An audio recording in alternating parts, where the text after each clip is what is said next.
Assalamualaikum warahmatullahi wabarakatuh. Perkenalkan, nama saya Muhammad Yahya.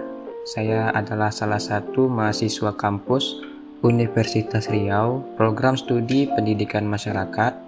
Dan di sini saya akan menjelaskan sedikit tujuan saya, yaitu tentang tugas mata kuliah Ilmu Lingkungan dan Mitigasi Bencana, dosen pengampu Bapak Muhammad Jais MPD, dan diedit oleh saya sendiri. Baik, tanpa basa-basi lagi, kita langsung saja ke materi atau pembahasan pertama, yaitu tentang keindahan alam di Riau. Nah, yang dimana saya di sini mengambil contoh dari itu adalah Ulu Koso. Nah, yang dimana Ulu Koso ini terletak di Desa Pulau Gadang, Kecamatan 13 Koto Kampar, Kabupaten Kampar, Provinsi Riau. Sesungguhnya ini bukanlah pulau sebagaimana Raja Ampat sesungguhnya, yang dimana kata orang-orang di sana itu tuh adalah mirip dengan Raja Ampat ya. Seperti yang kita lihat di foto-foto tersebut, itu banyak sekali tidak jauh dan tidak bukan itu adalah Raja Ampat. Nah, sejatinya Ulu Koso ini tuh adalah sebuah desa yang dulu ditenggelamkan untuk membuat proyek pembangkit listrik tenaga air di Koto Panjang. Ya, hasilnya bukit-bukit karang tampak menyembul layaknya sebuah pulau setelah lokasi tersebut dipenuhi oleh air yang digunakan untuk membuat danau buatan di daerah tersebut. Walaupun Ulu Koso ini bukanlah gugusan pulau seperti Raja Ampat, namun tak sedikit wisatawan yang terpukau oleh keindahannya. Area di puncak Ulu Koso ini menjadi lokasi wisata favorit tempat orang berfoto dan menikmati keindahan alam buatan secara maksimal. Yang kedua itu saya mengambil adalah air terjun Batang Kapas. Nah, yang dimana air terjun Batang Kapas ini terletak di Desa Lubuk Bigau, Kecamatan Kampar Kiri Hulu, Kabupaten Kampar, Provinsi Riau. Air terjun Batang Kapas ini adalah salah satu air terjun yang tertinggi di Indonesia. Diperkirakan ketinggian mencapai 150 meter.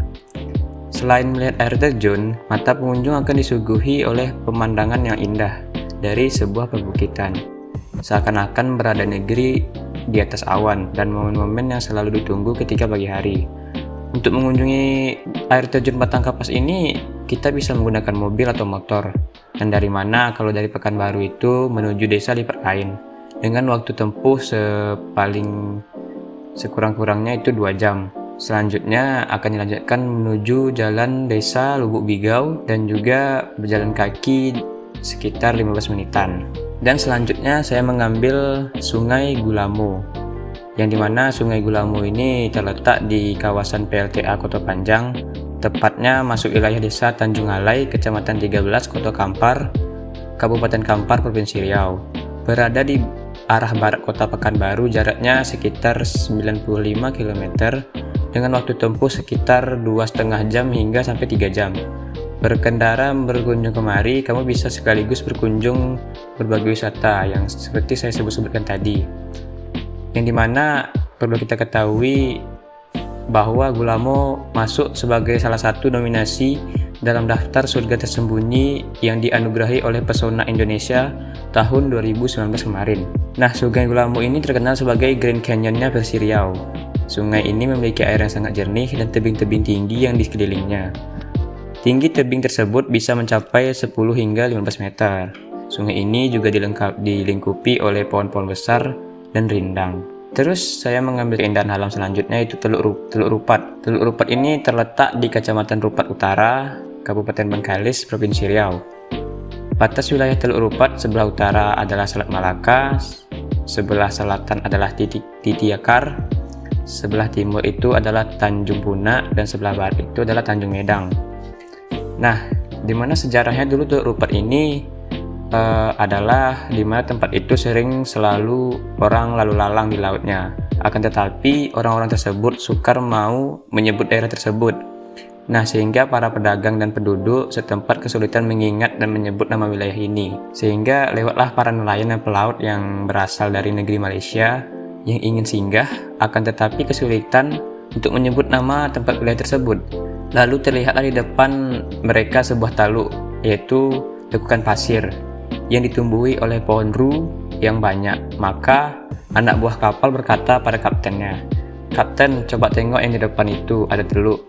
Nah, yang dimana kapten pun menjawab, "Baiklah, kita singgah dulu ke sana sambil jalan-jalan mencari keperluan makanan kita." Nah, yang dimana kata pat itu terletak di singgah tempat gitu. Jadi ya asal nama Teluk Rupat tuh ya dari pohon ru dan pat. Ya, itu mungkin sih dari saya.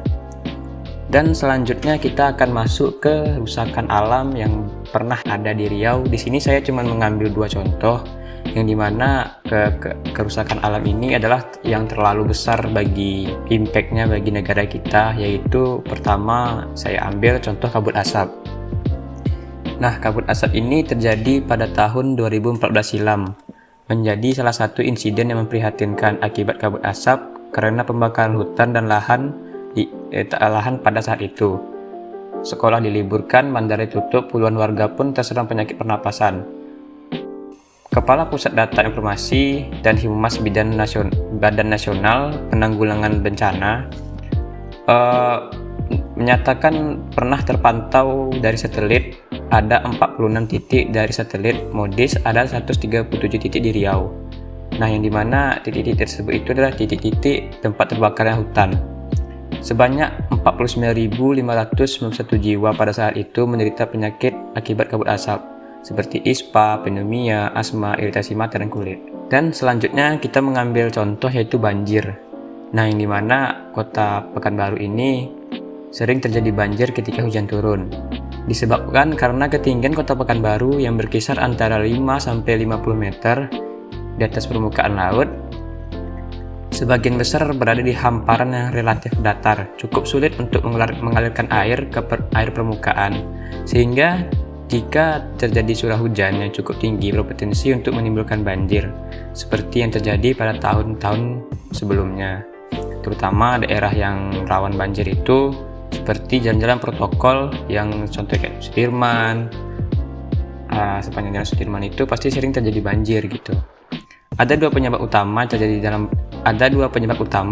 banjir dalam kota Pekanbaru ini, yaitu dikarenakan karena curah hujan yang tinggi dan musim penghujan dan curah hujan yang cukup tinggi di hulu das Siak, sehingga wilayah Pekanbaru yang relatif datar kurang mampu membawa air dengan cepat ke saluran pembuangan.